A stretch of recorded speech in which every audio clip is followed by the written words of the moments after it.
Somebody came from Sudbury and brought Redbeard some beers.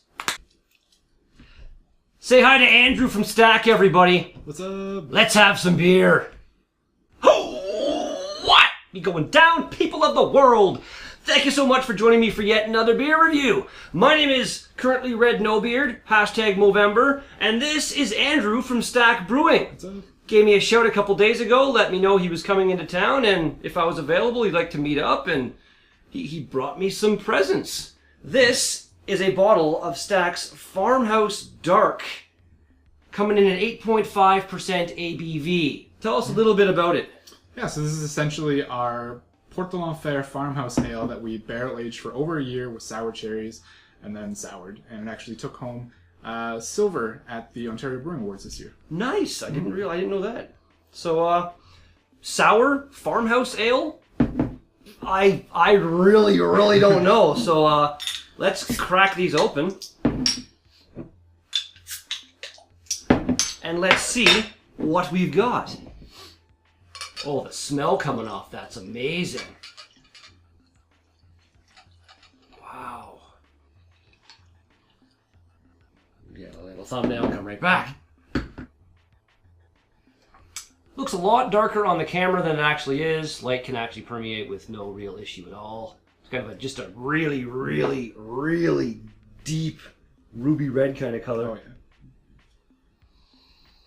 Wow, it's got like a really heavy cherry aroma going A on. lot of sour cherries in the barrel. Not a lot of like that funky sour aroma that you get with a lot of sour beers. You know how they don't smell really good in the beginning, but this smells nice. Let's give her a shot.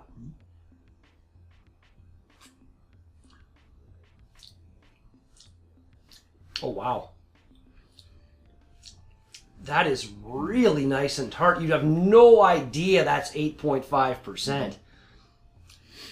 Oh, that's amazing. That's one of that. That's a really kind of just different. Mm-hmm. Yeah, let's do this. Cheers, man. Cheers. And cheers to everybody out there, and another one to everybody over at Stack. Yeah.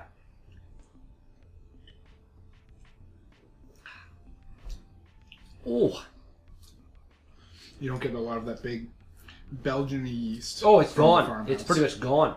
Like I was saying, the farmhouse style, definitely one of those styles that generally I'm not a big fan of, but you throw some cherries in there and sour it, hell yeah. Wow.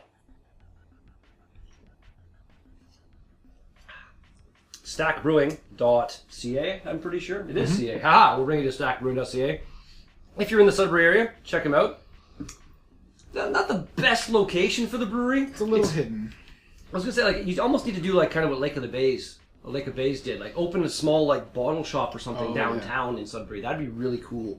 I think a lot of people would pop in. 'Cause, yeah, it's a nice brewery. It's just like kind of like off in a bit of like the industrial zone kind of. It's almost like the first time I went to find it, I was like, where the hell am I by the time I got there? But Well, I don't think I'm allowed to announce too much, but we are planning on opening up a second location this in the new year. So heard it here first, guys. Yeah. But That's as awesome. far as location, it's still No, fair enough. hidden. That's awesome though. Oh, this is really good.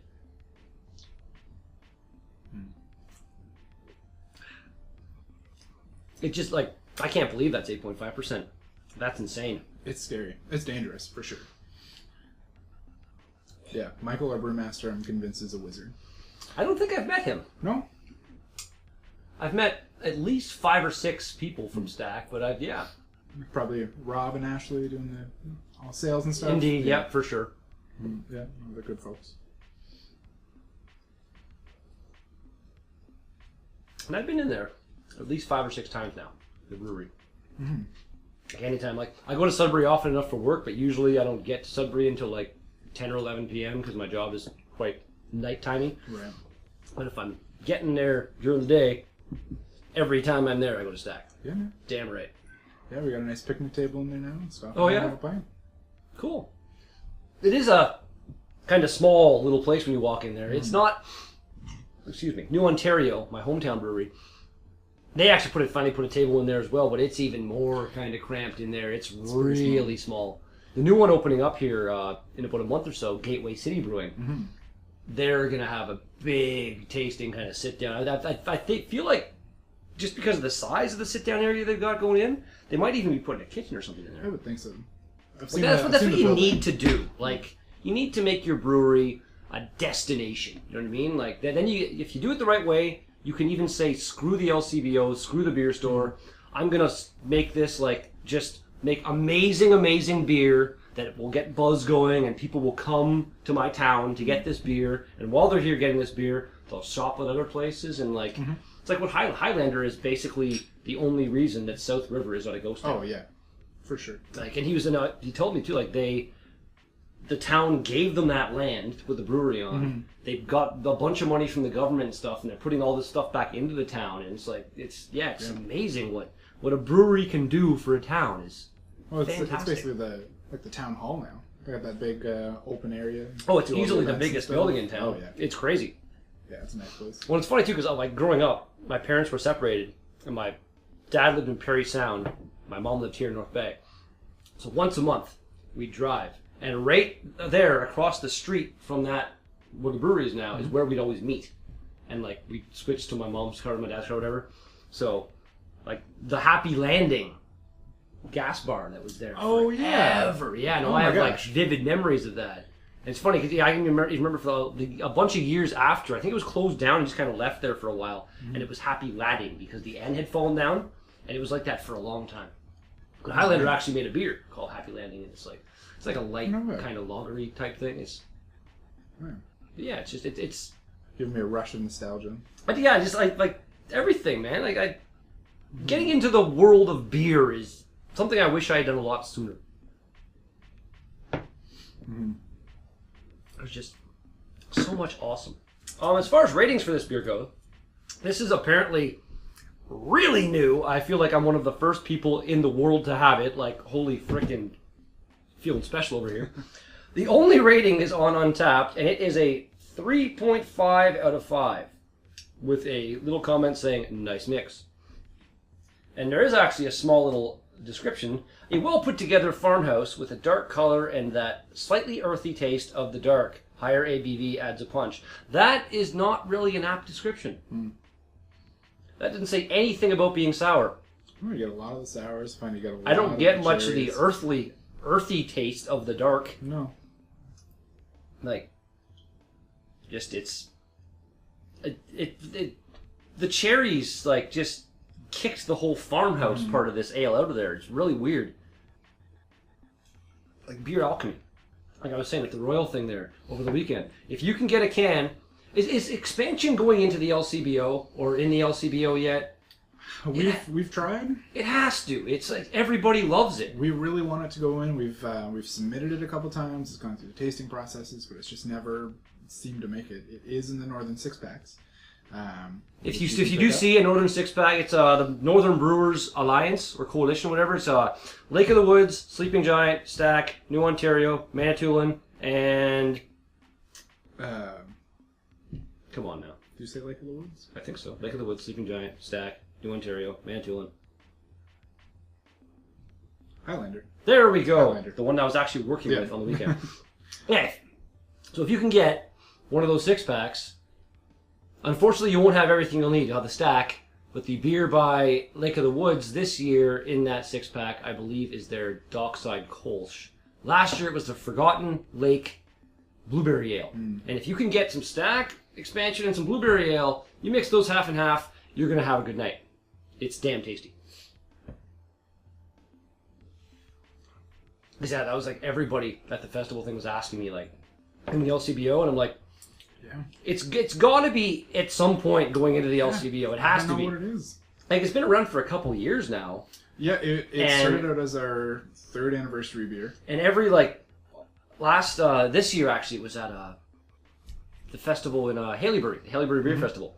And I was walking around. I was working for Highlander, and I walked up and I asked you guys what are you serving? And it's expansion. I'm like, oh, I'll be taking a couple of those at the end of the night. Kind of thing. And they're like, yeah, no problem. And halfway through the festival, I went over just to get a sample, and they're like, yeah, we're already sold out. So gone. I was like, no. Yeah, it's one of the ones we try to bring to all the festivals. We brought it to Funk Fest and Gravenhurst, Sour Beer Festival, obviously. Again, I didn't make it really this well. year, actually. I was not happy. I went the first 2 years, and I missed it last year. It's a great festival. It was a hot day. Yeah? We were all cooking. The second day, actually, the second festival, the year that I went there, it actually rained for a bit, but it was, like, not heavy enough to really dampen the day. Right. I tried a sour imperial stout the first time I was there. Not a good style of beer. No? I had, like, my sample, Interesting. and I walked around for, like, half an hour, just, like, because it took me so long to drink it. But yeah, this is something else. Drink number the last.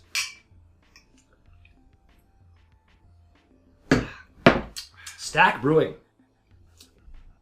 Oh, it's just that lingering puckery flavor. Your Farmhouse Dark rating. That is an easy 9. Easy 9. Maybe even a 9.5. Like that's really, really good. It's not like blowing my mind kind of thing, but it kind of did blow my mind. Just the fact that it's a farmhouse ale and doesn't taste anything like a farmhouse ale. Yeah, you don't see too many dark sours. But Unbelievable. I have a few of the Flemish ones, I think, from, what's the friggin' Rodenbach, I think is their name? oh yeah. I've had a couple of them that are a little on the darker side, but they're like the actual, like, Belgian, Flemish, like, ridiculous stuff. But, yeah. If you've had this, which I really doubt, let me know what you thought in the comments down below. And if you haven't had it, let me know what your favorite style of sour beer is, because that's going to do it for this beer review. Thanks so much for watching. Thanks again to Andrew from Stack for showing up. The goodies. Freaking fantastic. If you liked the video, smash the thumbs up in the face. If you want to see more, subscribe, bell notification, so you know when new videos are released and that kind of stuff. And I'll be back with more of this stuff in the very near future. Peace out! Awesome, man. Right on. That was great. Yeah, I just realized I never did the actual bottle cap toss for these. I'm supposed to... And I missed both anyway. Sweet. Yep.